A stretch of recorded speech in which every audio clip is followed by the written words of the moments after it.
Bom dia a todos. Tá preso aqui. Eu sou o Gustavo Padovan.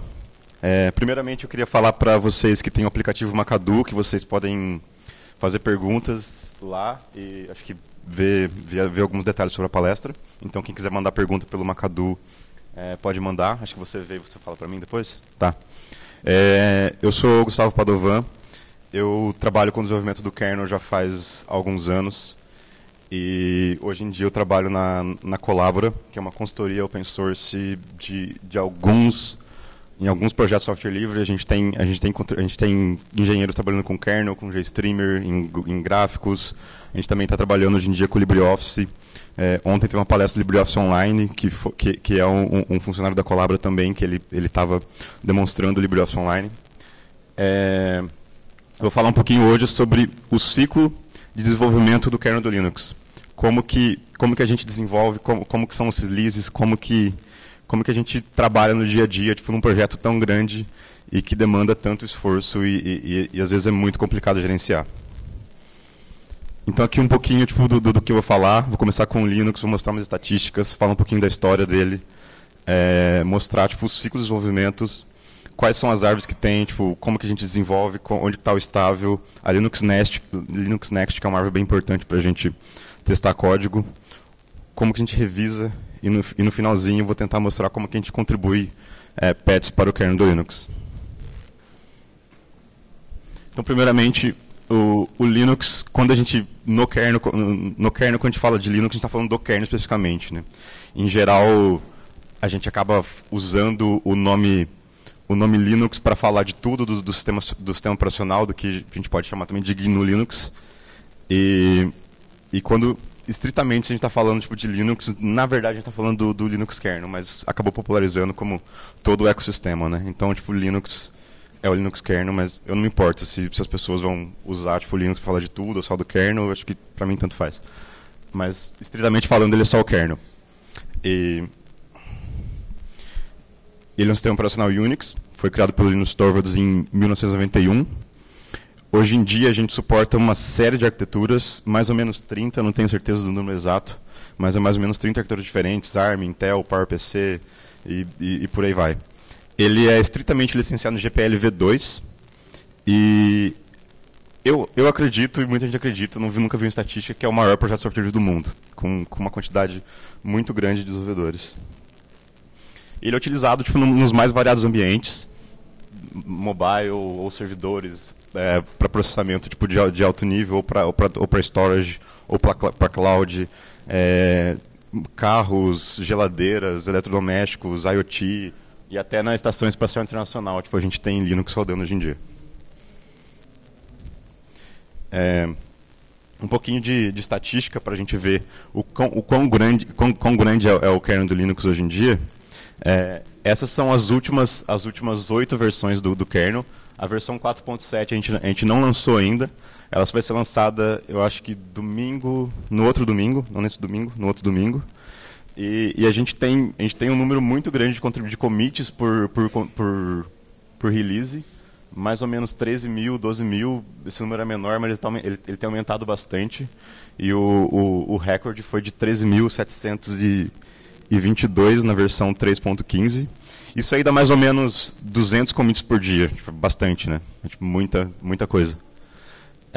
Ou um commit a cada 7 minutos. E quanto ao número de desenvolvedores? O kernel tem uma média de 1.500 desenvolvedores por release. Então, a gente, na versão 4.7 que a gente está trabalhando, a gente tem até o momento 1.556. A versão anterior, a 4.6, a gente teve o nosso recorde, que foi 1.679 desenvolvedores por release do kernel. É muita gente contribuindo com o projeto. E isso dá mais ou menos umas 8 contribuições por desenvolvedor. E quem são essas pessoas? Quem que está contribuindo com o kernel? Na última versão que a gente lançou, a 4.6, a Intel está em primeiro lugar. A Intel contribuiu com mais ou menos 15% de todo o kernel. E depois tem um grupo de pessoas que a gente não sabe quem que é. A gente tem um script que consegue gerar essas estatísticas e não está catalogado lá quem que são esses 10% aí, do unknown. que é bastante gente. Depois a Red Hat, que por muitos anos a Red Hat esteve em primeiro lugar, e faz uns 3 ou 4 anos que a Intel passou a Red Hat no desenvolvimento do kernel. E tem outros que não são afiliados a ninguém, que é em quarto lugar. A Linaro, depois o Outreach, que é o programa para minorias. E Samsung, SUSE, por aí vai. A Collaborative, acho que deve estar em 20º ou 21º, ou algo por aí, hoje em dia. E, em média, a gente tem umas 200 empresas, organizações, grupos de pessoas trabalhando por versão do kernel. E como que funciona o desenvolvimento, né? Como que é o nosso ciclo? O kernel foi lançado em 1991, mas a primeira versão estável só saiu em 1994. E depois disso, a 2.0, que foi a próxima, 96, a 2.2, 99, aí a 2.4 em 2001 e a versão 2.6 em 2003. Nessa época aí, a gente tinha um ciclo mais ou menos de 2 anos, né? Tem um espaçamento de 3 aí, mas vamos dizer mais ou menos 2 anos. E como é que funcionava o desenvolvimento no kernel quando a gente tinha um ciclo tão grande de 2 anos? A gente acabava tendo um branch estável, que eram os números pares, 2.0, 2.2, 2.4. E nesses branch estáveis a gente só colocava bug fixes e coisas, patches muito importantes para a estabilidade do sistema. E no branch de desenvolvimento paralelo, a gente desenvolvia, eu não participava dessa época, né, falando a gente porque hoje em dia eu faço parte do kernel. A gente desenvolvia nos branches especiais para o desenvolvimento, que são os ímpares 2.1, 2.2, 2.3, 2.1, 2.3, 2.5. Então, quando o 2.4 estava no estável, a gente ia lançando 2.40, 2.41, a gente ia colocando todas as coisas novas que a gente queria no 2.5, até que um dia a gente lançasse o 2.6. Só que esse modelo tinha um problema, porque ele era muito longo. Então, às vezes, você tinha que esperar 2 anos para pegar alguma feature de um processador novo, uma arquitetura nova, um subsistema de rede novo, alguma coisa nova que você queria. Você esperava 2 anos até ter isso aí num branch estável e conseguir usar na sua máquina de uma maneira mais segura. E o gerenciamento também ele ficou muito complicado, porque a gente tinha um branch onde todo o desenvolvimento acontecia e um branch onde só tinha fixes, e às vezes tinha certos patches que não se sabia se deveria ir só para uma árvore, ou só para outra, ou para as duas. E quem estava de fora não sabia muito bem se era para usar o 2.5, se era para usar o 2.4. Começou a ficar muito complicado. E num dado momento, principalmente no 2.4 isso aconteceu muito, a comunidade do kernel começou a fazer backport de features que eram só para a versão de desenvolvimento, mas que tinham pessoas precisando disso na versão estável. Então, algumas coisas começaram a sair da versão estável e entrar como funcionalidades novas saíram da versão de desenvolvimento e foram para a versão estável. E isso acabou introduzindo uma série de bugs no 2.4, o que foi problemático para a comunidade do kernel. Então, quando a gente lançou o 2.6, foi a última vez que a gente trabalhou com um ciclo desse tamanho. A partir do 2.6, que foi lançado em 2003, o Linus Torvalds ele decidiu fazer ciclos menores, não ter mais uma árvore estável, uma árvore de desenvolvimento, porque com o passar do tempo a diferença das duas árvores também ficava muito grande, então fazer um fix numa árvore às vezes exigia um patch muito diferente na outra também. Então a gente começou a fazer esses releases a cada 3 meses mais ou menos. Então, 2.6.0, 2.6.1, 2.6.2, a cada 3 meses esses releases eram feitos. E isso proporcionou um kernel que acabou sendo mais estável, porque a cada 3 meses tinha uma versão nova saindo, e uma versão com mais features também. Então, mais gente podia ver, mais gente podia testar, e era muito mais fácil contribuir, porque você só pegava uma árvore, contribuía com ela, e não precisava se preocupar que tinha que fazer tal coisa muito diferente numa outra versão, ou que você estava meio perdido em onde contribuir, se era estável, se não era. Ficou muito mais fácil e muito mais rápido o desenvolvimento do kernel. E como é que é esse ciclo de 3 meses? Como é que ele acontece? como que a comunidade gere isso, né? Nesses 3 meses, a gente tem um período inicial que a gente chama de merge window, que são as 2 primeiras semanas. Então, nessas 2 semanas, a gente vai pegar todas as funcionalidades novas que foram desenvolvidas nas últimas semanas, nos últimos meses, e o Linus vai abrir um período de merge window, e todo o código novo que precisa ser incluído para a próxima versão do kernel, ele vai entrar lá. Então, tipo, o Linus vai aceitando códigos novos durante esse período. Acabou as 2 semanas, ele fecha. E aí começa um período que, em geral, tem de 6 a 8 semanas, que é um período de estabilização do kernel. Então, a cada semana ele vai fazendo um release candidate para a gente ir testando e vendo se ele está ficando mais estável. E, em geral, ele faz na 7ª semana ele faz o release novo. Às vezes é 6. Teve uma vez que teve um bug muito complicado, ele só conseguiu fazer o release na semana 9, mas foi uma exceção. Em geral, em geral é 7, mas demora em média de 6 a 8. E o lançamento de uma nova versão, no dia que ele lança a versão nova, por exemplo, ele vai lançar o 4.7 daqui 1 semana e meia. Assim que ele lançar o 4.7, no mesmo dia a merge window está aberta. Então, ele lançou o 4.7, ele vai taguear no Git lá a versão 4.7, e a partir daí, 2 semanas, ele vai ficar aberto e vai aceitar novas contribuições para a próxima versão, que vai ser a 4.8. E um detalhe, tem muita gente que às vezes acha que a versão 3.0 e a 4.0 foram versões especiais que incluíram super features nova e mudou o modo de funcionamento do kernel, mas isso não é verdade. Foi só uma mudança de como a gente versiona o kernel.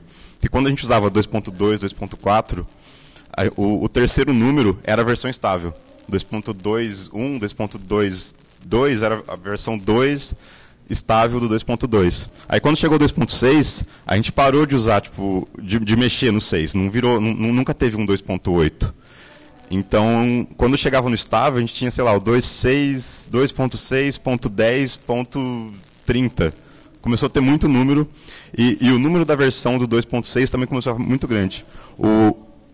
Chegou até o 2.639, e o Linus começou a achar que o número estava muito grande, e aí ele simplesmente, de 2.6.39, ele resolveu fazer o 3.0. E aí quando chegou no 3.19, ele não queria um número maior, ele não queria entrar na casa do 20, ele mudou para 4.0. Essas são as únicas razões de a gente ter versões de hoje está no 4.0, não tem nada de diferente. Assim, além das features que entram normalmente na merge window, a gente não tem nada diferente no 3.0 e no 4.0. Esse aqui é um esquema representando mais ou menos como funciona, né?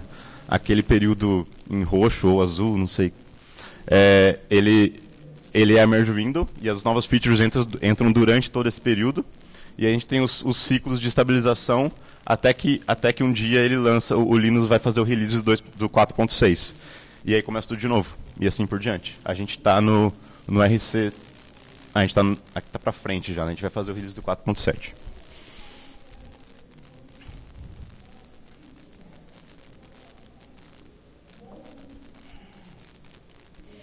E como que a gente gere, como que a gente manda código pro kernel, para chegar até o Linus, né? Como que o código sai do lugar que você escreveu ele vai chegar até o Linux, até o Linus. A gente tem uma hierarquia de mantenedores. O Linus está em cima, ele é o mantenedor-chefe, digamos assim. E aí cada subsistema vai ter um mantenedor para aquela parte. Então, rede vai ter um mantenedor, e aí os drivers de gráficos tem outro, USB, a gente tem árvore de stage hoje em dia que tem um mantenedor próprio. Então tem uma série de mantenedores que estão imediatamente abaixo do Linus. E embaixo dessas pessoas a gente tem submantenedores. Então, em rede, por exemplo, a gente vai ter o submantenedor de Bluetooth, um submantenedor para NFC, um outro para NetFilter e por aí vai. E aí no gráfico vai ter um mantenedor para o driver da Intel, um mantenedor para o driver da Lenovo e para o driver da Samsung. E esses mantenedores, eles cada um tem uma árvore própria de desenvolvimento, onde quem está desenvolvendo vai trabalhar com essa árvore, em vez de trabalhar com a árvore do Linus. E eles vão enviando as contribuições para cima, né? Você trabalha no driver da Samsung, por exemplo, de gráfico, você manda os seus patches para esse mantenedor, e os seus patches vão subindo até que uma hora eles vão chegar no Linux, mais ou menos assim. A gente tem várias árvores, e o mainline é o que a gente chama hoje em dia de a árvore que o Linux mantém. E as novas features, como eu já disse, elas são incorporadas somente na Merge Window. E a gente tem, tipo, cada mantenedor, em geral, ele mantém um branch que a gente chama de Next, que é a próxima versão do kernel. Nesse branch, todo o desenvolvimento acontece. E não importa se a Merge Window está aberta ou se ela está fechada, a gente vai desenvolver durante o tempo inteiro. Porque só importa na árvore do Linux, tipo, só importa na árvore do Linux se está fechado ou não. Então, nas outras, pode estar sempre aberto. Pode desenvolver o tempo inteiro. Então, tipo, a gente vai desenvolvendo e uma hora as coisas chegam para o Linux. Mais ou menos, tentei te mostrar aí, a NetNext, que é a árvore tipo de rede, ela só vai fazer o pull request dela, que são essas setinhas aí, quando abrir a Merge Window do 4.7. Já as árvores embaixo delas, da NetNext ou de outras árvores que estão imediatamente abaixo do Linux, elas podem fazer desenvolvimento e fazer pull request ao longo do ciclo inteiro. E elas vão mandando esse pull request, e a NetNext ela funciona como uma acumuladora de patches e commits. Então ela vai acumulando tudo que foi desenvolvido durante esse ciclo. E no final do ciclo, quando o Linux ele lança uma versão nova, o mantenedor da NetNext, que é o David Miller, ele vai subir o patch, ele vai fazer um pull request para o Linux para incorporar todas as modificações que os desenvolvedores trabalharam, tipo, na árvore dele, nas árvores embaixo dele. Essas modificações vão todas para a próxima versão, vão fazer parte da Merge Window do 4.7. E, em geral, as árvores que estão abaixo do Linux, elas não ficam abertas para pull request no período da Merge Window. Elas funcionam ao contrário, né? Então, tipo, hora que abre a Merge Window, o David Miller, por exemplo, ele não aceita mais patches das árvores de baixo. Porque tudo que ele recebeu até aquela Merge Window, ele vai separar em pull requests e vai mandar para o Linux. Durante a Merge Window, tipo, você não é permitido você mandar um patch ou um pull request para o David Miller, que é mantenedor da NetNext, para incluir uma coisa nessa versão nessa Merge Window. Você tem que esperar, tipo, acabar a Merge Window, porque o David Miller não aplica nenhum patch na NetNext enquanto a Merge Window está aberta, tipo, ele está fechado, ele fecha a árvore dele, e aí ele só reabre quando o Linux vai lançar o 4.7 RC1, por exemplo. Aí ele lançou o 4.7 RC1, o mainline vai entrar em estabilização por algumas semanas, e a NetNext vai começar a acumular patches para a próxima versão. E as árvores de baixo podem fazer o que quiser. Se elas quiserem, tipo, aceitar patches durante a Merge Window ou fora da Merge Window, tanto faz. Porque você não está lidando diretamente com a árvore do Linux. E aí a gente tem uma versão estável, porque antes a gente mantinha, né, a 2.4 como estável e ficava tipo 2 anos desenvolvendo a próxima versão estável. Só que hoje em dia a gente tem uma árvore só, que era a árvore 2.6, agora tipo, é o 4.0, né, o 4.x. E aí a gente tem um jeito um pouquinho diferente de fazer a versão estável. Cada lançamento de kernel que a gente faz, a gente tem tipo um branch estável, que hoje em dia é mantido pelo Greg Kroer-Hartman. Ele é um dos principais desenvolvedores do kernel hoje em dia. E aí ele pega o release que o Linux fez do 4.7.0, 4.8.0, 4.9.0, ele vai pegar tipo, esses releases e vai criar uma árvore para cada release e vai começar a fazer a manutenção tipo, do branch estável do kernel.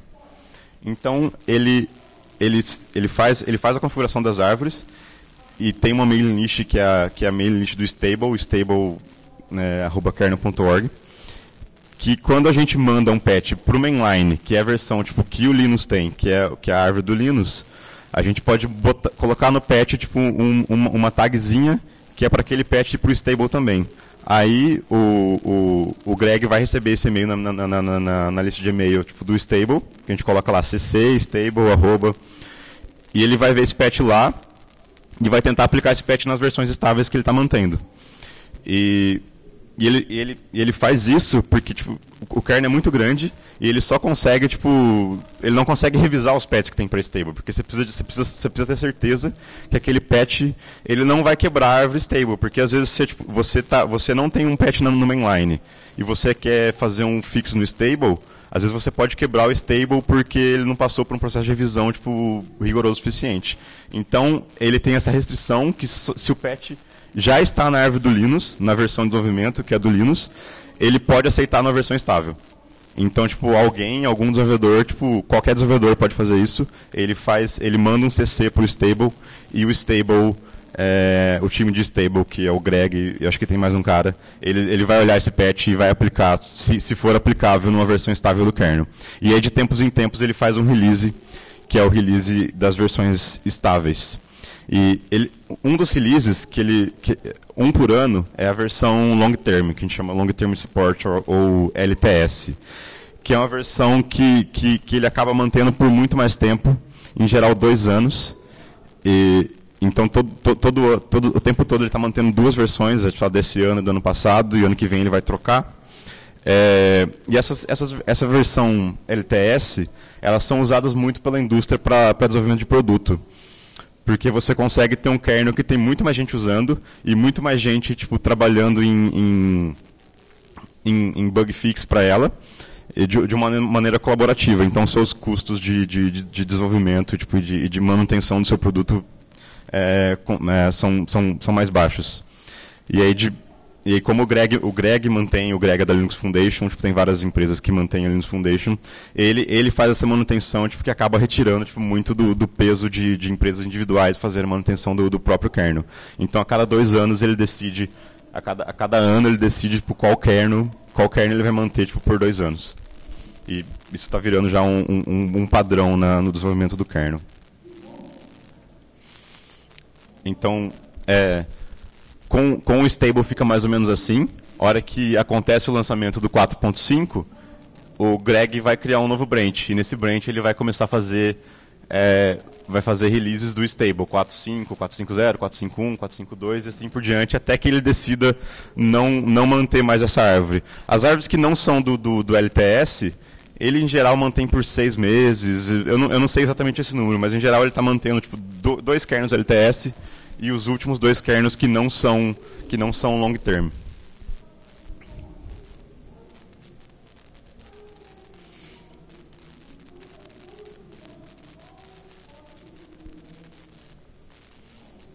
E como é que a gente gere os commits e como é que a gente consegue saber quem que trabalhou em que no kernel? Porque às vezes num projeto pequeno às vezes tem tipo, 10 pessoas, 15 pessoas, tem algumas pessoas ali que conhecem o código inteiro, que sabem tudo o que está acontecendo.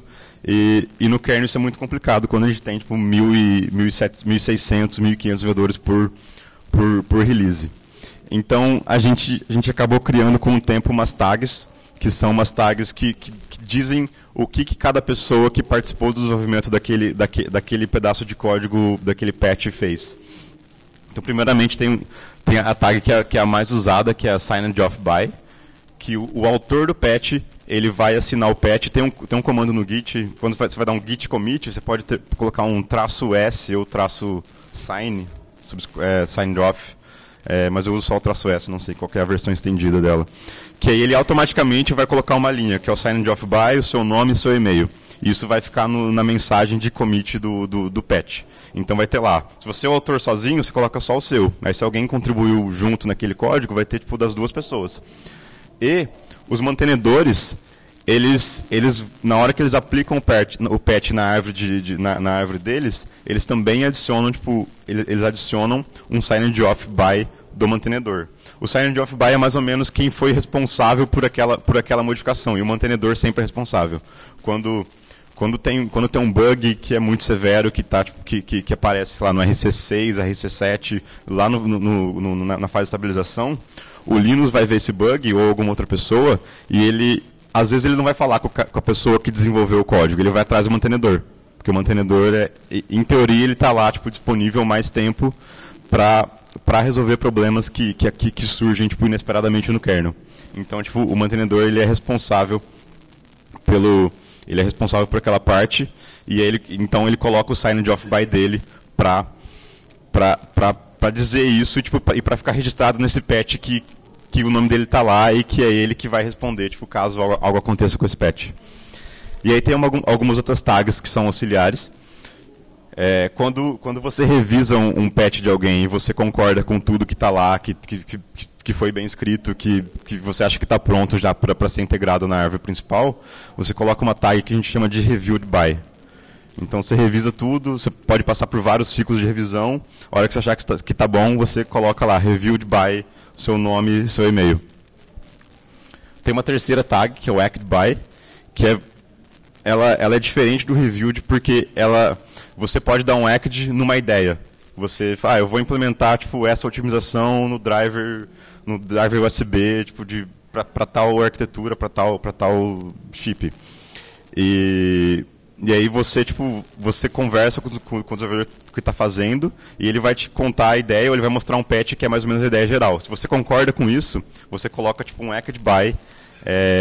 Eu não revisei o código totalmente, mas eu concordo com a ideia, isso aqui te faz sentido para mim, e você coloca o seu acted by. Ou se você também está revisando alguma coisa e você não domina o subsistema ou o patch por completo, mas você entendeu a ideia, você coloca o seu acted by também. E às vezes quando tem patches que são uns patches que eles são feitos contra várias árvores, né? Tipo, que eles mexem em arquivos que são de vários mantenedores diferentes. Então, esses patches, em geral, tipo, ele tem que escolher uma árvore para esse patch entrar. Pode ser, às vezes é a árvore do Andrew Morton, que é um mantenedor tipo, que está abaixo do Linux, ou de algum outro mantenedor que tem a maior parte dos arquivos na árvore dele. Então, quando um patch que mexe num arquivo de uma outra árvore precisa ser aplicado tipo, na árvore de outro mantenedor, os mantenedores das árvores que não vão ter um patch aplicado, eles precisam ir lá e colocar um acted by, que eles estão concordando que um código que deveria ir para a árvore deles, ele vai para uma árvore que é de outro mantenedor. Então tem que ter o acted by de todos os mantenedores para quando um patch não é aplicado na árvore dele. E aí a gente tem uma outra, que é o test de by.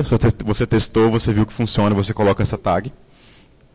E tem o reported by, você viu um bug ou você tipo, viu alguma outra coisa que podia ser melhorada. Você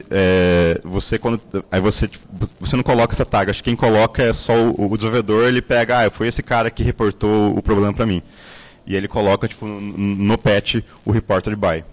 Tem mais uma que a gente costuma usar, que é o suggested by. Às vezes tem uma feature nova que alguém sugeriu, que alguém pediu, aí você pega e coloca o nome da pessoa, quando você está desenvolvendo o patch, coloca o nome da pessoa, o e-mail dela, e aí fica lá por quem que foi sugerido. A gente tem algumas outras, uma que eu mencionei, que a gente tem o CC, que é para quando eu vou mandar o patch, eu quero que esse patch seja enviado para certas pessoas, então a gente tem uma tag que é o CC. Eu coloco CC, 2 pontos, e o e-mail das pessoas ou das listas de e-mail que eu quero enviar meu patch. Então, por stable, como eu disse, a gente coloca um CC stable@kernel.org, acho que é esse o e-mail. E acho que tem umas outras para dizer, por exemplo, qual que é o link para o Patchwork, que é um sistema de revisão de código que alguns mantenedores usam. Então, quando eles aplicam patch pelo Patchwork, o Patchwork já coloca tipo, um link falando qual que é a entrada desse patch no Patchwork. Ou você pode colocar também, tem o fixes. Você coloca fixes, 2 pontos, e um hash de um commit. Esse commit tipo, ele está consertando um bug introduzido por um outro commit. Acho que também tem list ID, que é para dizer para dar um link de uma conversa de uma lista de e-mail que está relacionada a esse patch. Então, tipo, teve essa thread de e-mail, aí você procura um link dela na internet e coloca tipo, no seu patch para deixar mais informação disponível para quem for ver esse patch posteriormente. Aqui é um exemplo. Teve esse patch que eu fiz alguns uns 2, 3 meses atrás. Aí, como eu fui o autor dele, eu assinei o patch. Aí teve o Martin que foi lá e viu o patch inteiro e colocou a tag dele de review de buy. E aí teve mais 3 pessoas que colocaram o echo de buy deles. E aí quando eu submeti o patch para ser aplicado, o Greg, que era o mantenedor da árvore que eu estava mexendo, ele foi e colocou o sign off buy dele, porque ele é mantenedor. Em geral não precisa de tantas tags assim. É que esse patch ele está mudando uma API de IO Control, que em geral a gente não muda APIs do kernel, mas como esse código está numa árvore que é a árvore de staging, a gente está preparando códigos que não têm a qualidade de estar dentro do kernel para estar dentro do kernel. Então tem uma árvore separada que faz parte, que é uma pasta à parte dentro do kernel, drivers, staging, fica lá.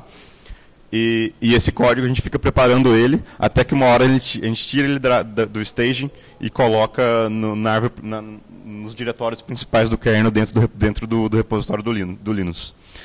Então, tipo, como eu modifiquei uma API, que em teoria não se deve fazer, eu tive que pegar o echo de buy de muitas pessoas para elas concordarem com isso. Então a gente discutiu, principalmente em canais de IRC, listas de e-mail, e a gente concordou e todo mundo pegou e colocou a assinatura deles no echo de buy, review de buy e o sign off buy no patch. Tem uma coisa que algumas pessoas não sabem, o Git ele foi criado pelo Linus Torvalds para ser usado no kernel. A gente usava o BitKeeper, que era um sistema de controle de versão proprietário e ineficiente. E o Linus e outros desenvolvedores eles estavam tentando procurar uma solução que funcionasse para essa complexidade do kernel, de ter várias árvores diferentes, de ter que fazer pull request e merge o tempo inteiro e aplicar dezenas de patches um atrás do outro. E o BitKeeper ele era ineficiente. Eu li histórias de que às vezes demorava 30, 40 segundos para um patch ser aplicado. Imagina você tem um patch set de 40 patches, 50 patches. Vai ficar 10 minutos aplicando patch, você vai ter que ficar esperando. Então, em 2005, o Linus cansou do BitKeeper e ele resolveu escrever o próprio sistema de controle de versão. Ele escreveu o Git. E o Git ele faz uma coisa que na época ninguém fazia, que ele é distribuído. Você pode ter várias árvores e você pode ter o seu histórico local. Ele é muito eficiente, ele é realmente muito eficiente e ele é prova de falhas. Ele tem, do jeito que ele foi escrito, você consegue saber quando algum arquivo dentro do sistema de controle de versão corrompeu ou quando alguém tentou atacar o seu sistema para introduzir uma falha de segurança. E o Git, hoje, mais de 10 anos depois, a gente percebe como ele mudou o modo como as pessoas colaboram e fazem software juntas. E aí tem mais uma árvore que a gente usa muito, que é a Linux Next. A Linux Next ela é um merge diário de várias árvores de desenvolvimento do kernel. Então a gente tem lá Bluetooth Next, DRI Next, que é a árvore de gráficos, tem Staging Next, Net Next, todas as árvores Next. Então acho que deve ter umas 200 ou 300 árvores dentro dessa árvore. Então todo dia o Stephen Hoffel, ele criou essa árvore em 2008. Todo dia, ele tem um script que ele escreveu ao longo do tempo, que vai pegar todas essas árvores, vai colocar, vai pegar a árvore do Linus e vai começar a fazer um merge de todas as árvores para tentar identificar problemas de antemão. Porque esse processo que ele está fazendo na Linux Next é o que vai acontecer quando o Linus abrir a merge window. Ele vai pegar a árvore de todos esses desenvolvedores na merge window e vai começar a aplicar na árvore dele. E antes do Stephen fazer isso, a gente tinha muito problema de que o Linus ia aplicar coisas e começava a não compilar mais, começava não aplicar, tinha conflito de integração, merge conflict. E aí o Stephen resolveu fazer a Linux Next. E no Linux Next, como ele faz diariamente esse processo, ele consegue ver todo dia o que está funcionando e o que não está. E aí ele tem esse script e a hora que quebra, a hora que ele vai aplicar ele vai fazer um merge de uma árvore e esse merge falha, ele já consegue mandar um e-mail para os mantenedores responsáveis e se tem se tudo aplicou, se tudo deu certo no processo de merge das árvores, ele vai tentar compilar para várias arquiteturas. e se não compilar ou se der tipo, algum warning de compilação, ele também vai reportar para os mantenedores. Então, de tempos em tempos, você vai receber e-mail tipo, do Stephen, se você é um mantenedor, se você tá envolvido na modificação que falhou, você vai receber o e-mail dele falando que o seu código não está interagindo bem com o resto do kernel e você deve consertar ele antes de fazer o pull request final para o Linux para ser integrado no mainline. E a Linux Next, hoje em dia, também ela é usada muito como uma base de teste para o kernel e desenvolvimento. Tem muitos desenvolvedores que eles usam a Linux Next diretamente, porque o suporte a certas partes do seu hardware pode estar tipo, mais desenvolvido na Linux Next. Por outro lado, ele pode estar mais quebrado também. Essa é uma coisa que tem que avaliar.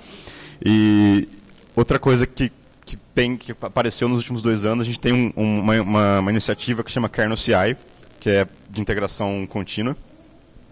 E o pessoal do Kernel CI, eles têm tipo, uma farm de várias máquinas, de várias arquiteturas diferentes, onde eles pegam o código da Linux Next e eles compilam e bootam em várias máquinas diferentes. Na Collabora, a gente tem algumas das máquinas da infraestrutura do Kernel CI e elas estão espalhadas pelo mundo. Então, a gente tem um sistema que foi desenvolvido para tentar tipo, bootar e testar tipo, todo dia em várias máquinas diferentes a Linux Next. Então a gente consegue saber tipo, diariamente como é que está a evolução da Linux Next e como é que está a evolução do desenvolvimento. Então quando chega na Merge Window, hoje em dia a gente está com um código muito mais estável do que a gente estava há alguns anos atrás.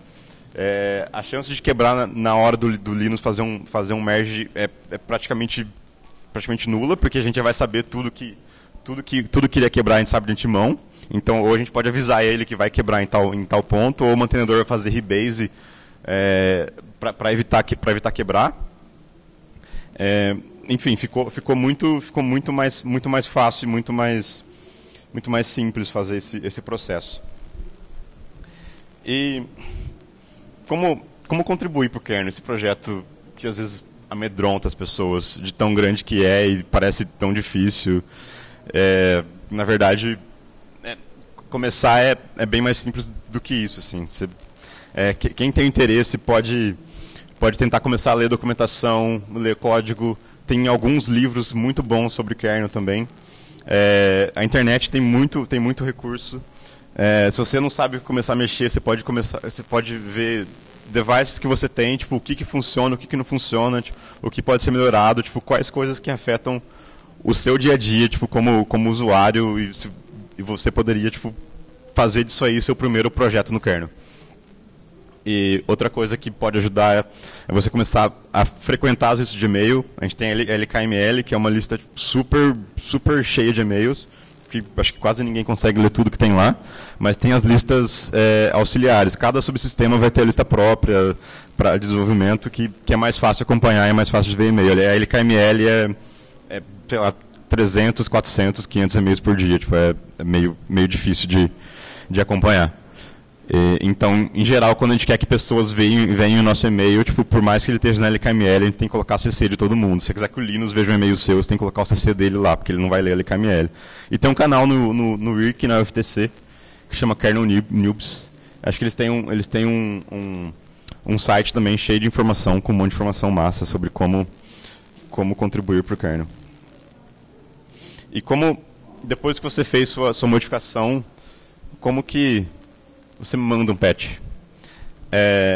A gente tem um processo relativamente bem documentado de como submeter patch. Se você procurar no Google como submeter patch para o Linux, você vai ter como primeiro resultado esse arquivo que está no nosso source. Está no source do Git, na diretório documentation, que chama submitting patches. E lá tem uma documentação muito extensiva de qual o processo completo para você conseguir submeter um patch para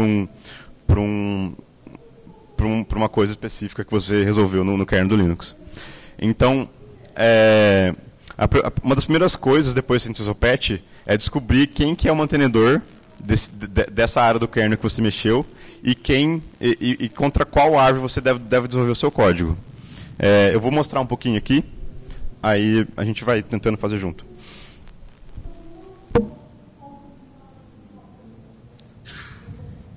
A gente tem também um arquivo que é o arquivo de maintainers. Então, dentro desse arquivo, você pode olhar, ele fica no root do código-fonte do Linux. E aí, dentro desse arquivo, a gente tem tipo, cada subsistema e o mantenedor, a lista de e-mail, se ele está em manutenção ou se não tem ninguém mantendo. Tem alguns subsistemas do kernel que não tem mantenedor, porque já ou é muito velho ou não tem ninguém interessado. Um site sobre essa parte do kernel e quais são os arquivos de fato que esse mantenedor tipo cuida. Então nesse caso aqui o Bernie ele vai cuidar desses 3 arquivos. Então quando você tipo você mexe nesses arquivos, você vai incluir a lista de e-mail, essa daqui, e o e-mail dele pelo menos. Do contrário, você muito dificilmente vai conseguir ter seu patch aplicado se você não incluiu o mantenedor no seu e-mail que você mandar como patch. Mas tem um jeito mais simples de fazer isso, que é um script que já descobre quem são os mantenedores do patch que você escreveu para você. A gente vai dar uma olhada nele agora.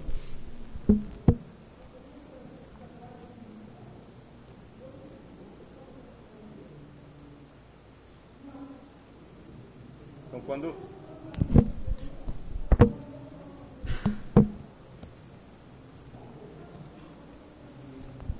a gente tem esse comando no Git que vai gerar um patch. Então, quando eu rodo o Git format patch -1, eu quero um patch o último patch eu quero que ele gere um arquivo .patch para mim. Eu já tenho um patch aqui que a gente vai tentar tipo enviar ele e descobrir quem são os mantenedores.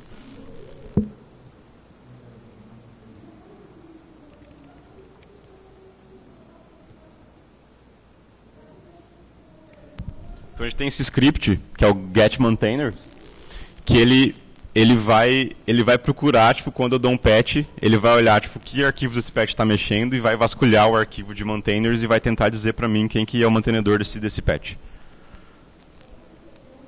Aí ele voltou com uma lista gigante. Tem informações aqui. Aí ele vai falar que o Summit, ele é o mantenedor, aqui é o maintainer do subsistema de GMA Buffer Sharing. Aí ele vai dizer também quem que mexeu nisso aqui. Eu mexi nesse arquivo, nesses arquivos, eu assinei 6 commits e fui autor de 6 commits. O Daniel, ele assinou 3 commits, e por aí vai. E tem a lista de e-mails, as listas de e-mails para onde você deve mandar o patch também. Então tem a lista de desenvolvimento de mídia, que é onde acontece simplesmente as coisas de vídeo for Linux, a de graphics e essa lista do Linaro, que eu não sei muito bem o que faz. E ali no a LKML também.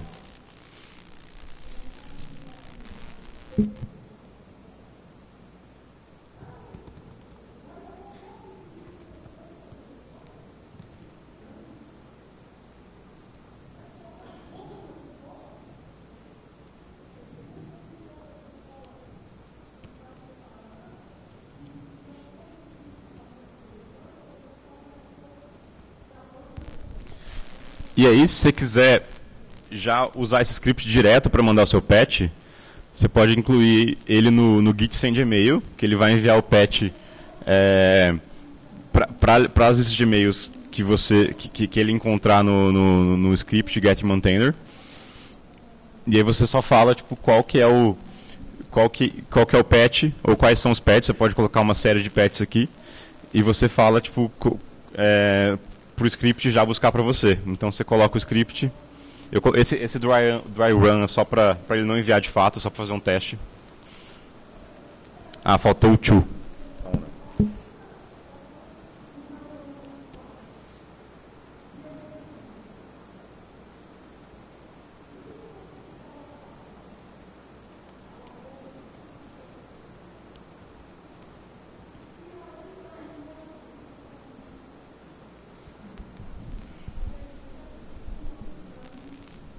Eu esqueci de colocar o to, sempre tem que colocar. Aí o script vai rodar e vai mandar o patch para mim. Aqui ele não mandou, ele só fingiu que mandou, né? É, mas se você configurar certinho o seu Git send e-mail, ele vai mandar, tipo, aí ele fala para quem que ele teria mandado esse patch, né? Todas as pessoas aqui receberiam esse e-mail. Acho que era isso que eu queria mostrar. Se alguém tem alguma dúvida, alguma pergunta, eu acho que a gente pode passar a pergunta. Ah, tá.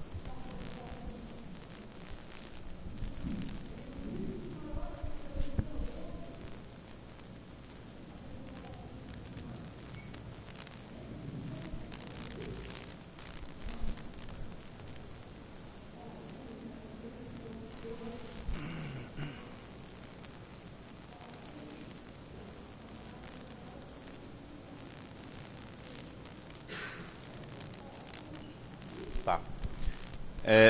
Principais frentes de desenvolvimento no kernel. Hoje, deixa eu ver o que eu lembro. É que a gente tem muita coisa sendo desenvolvida, mas também ao mesmo tempo a gente não tem mais tantas features revolucionárias como a gente tinha tipo, até alguns anos. O kernel tem entrado numa fase de manutenção assim, tipo, bem grande. A gente tem algumas coisas, tipo, eu e algumas pessoas, a gente está trabalhando numa otimização do driver, do pipeline de gráficos. A gente está tentando trazer uma feature que era do Android para fazer a otimização do pipeline gráfico. A gente quer que os buffers não fiquem mais travados em system call que seja bloqueante. Então a gente está fazendo um sistema que nenhuma system call, tipo, desde o buffer sair da sua câmera de vídeo ou da sua GPU, ele não para em nenhum momento até ser exibido na tela. Tem desenvolvimento sendo feito também para melhorar tipo, os processadores Big Little da ARM, como fazer isso de maneira mais eficiente. O sistema de... Os drivers de gráfico ganharam uma API nova que a gente chama de Atomic Mode Set API, que em vez de fazer várias syscalls para conseguir configurar o seu display, a gente faz uma syscall só hoje em dia, de uma maneira atômica. Vários novos hardwares, eu não sei de nada tipo, muito grande, assim, a gente não tem nada muito grande, a gente tem várias features pequenininhas.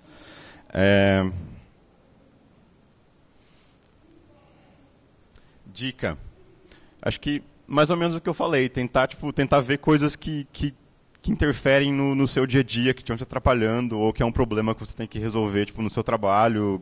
Você pode ver como resolver isso mainline, tentar falar com o mantenedor, tipo, ver dica. Tem esse canal que é o Kernel Newbies, dá pra entrar lá e perguntar. Quem quiser falar comigo também depois sobre dicas específicas, sobre os subsistemas ou coisas que você quiser contribuir, eu posso conversar também. LTS. A LTS, como a versão LTS se adapta com tanto... Ok. Ela não recebe as coisas novas. Ela é só de estabilização. Então, tipo, se você quiser as features novas de alguma versão do kernel que saiu depois que a LTS foi escolhida, você tem que mudar para a nova versão. É estritamente proibido trazer features que não são bug fixes, que não consertam tipo, um crash ou uma falha de segurança para o LTS. Você pode querer, tipo, como desenvolvendo um produto, você pode trazer e fazer backport, que é uma coisa que vários fabricantes fazem. Eles pegam features que estão em kernels à frente e eles trazem tipo, como um backport para o LTS. Mas isso é eles que fazem, tipo, é tudo sob responsabilidade deles. Então a LTS é só manutenção. Que em geral, tipo, os produtos eles não trocam de kernel o tempo inteiro. Eles demoram um tempinho. Porque demora muito tempo para você verificar e ter certeza que tudo está funcionando. Com efeitos testes. Os testes são feitos... A gente tem essa infraestrutura que é o kernel CI, que testa kernel todo dia, mas principalmente boot. A gente não tem muito teste de funcionalidade no kernel CI. E aí os testes de funcionalidades eles ficam a cargo dos subsistemas específicos. Então, tipo, em cada subsistema, eles têm os próprios testes que eles fazem. Alguns subsistemas têm testes automatizados, outros não, eles testam na mão.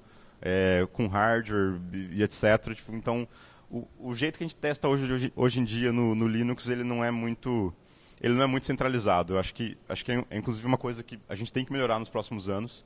A gente tem que começar a ter uma infraestrutura de testes que são mais que são mais globais, que conseguem testar muitas funcionalidades do kernel de uma vez só. Ainda é muito distribuído e ainda é muito, acho que ainda é muito sujeito a falha, o jeito que a gente faz testes no kernel. Tem mais perguntas? Tem pergunta da plateia?